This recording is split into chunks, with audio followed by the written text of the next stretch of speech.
যদি দোয়ায় চোখের পানি চলে আসে তবে বুঝে নিও দোয়া কবুল, বারগায়ে ইলাহিতে কবুল হয়ে গেছে। আল্লাহ তোমার দোয়ায় রাজি হয়ে গেছে।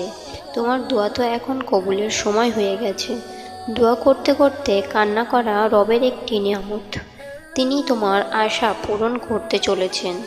শীঘ্রই তুমি তোমার জীবনে মজিজা হতে দেখবে। তোমার খারাপ দিন পেরিয়ে ভালো দিন আসতে চলেছে। এই দোয়াই তোমার জীবনকে বদলে দিতে পারে। তোমার দোয়াতে ভরসা রাখো। আল্লাহ তোমার জন্য খুব শীঘ্রই ভালো কিছু আনবে। রবের উপরে তাওয়াক্কুল রাখো, কারণ রব হলো অন্তর্যামী। তিনি শুনছেন তোমার দোয়া। দোয়া এমন একটা জিনিস যেটা তোমার ভাগ্যে ছিল না, সেটা তোমার জন্য এনে দিতে পারে। আল্লাহ উত্তম সময়ে উত্তম জিনিসটাই তোমাকে দান করেন। দোয়া করার সময় তুমি তওবা তো করো, মনের আশাগুলি প্রকাশ করো, না পাওয়ার ভয়কে মন থেকে বের করে দাও।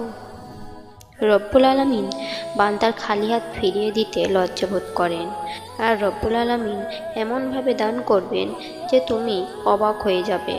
এর জন্য তুমি সবর করো, হাল ছেড়ো না।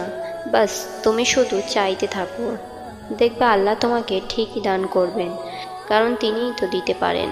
শুধু সত্য এটা যে তুমি তার প্রতি বিশ্বাস রাখবে।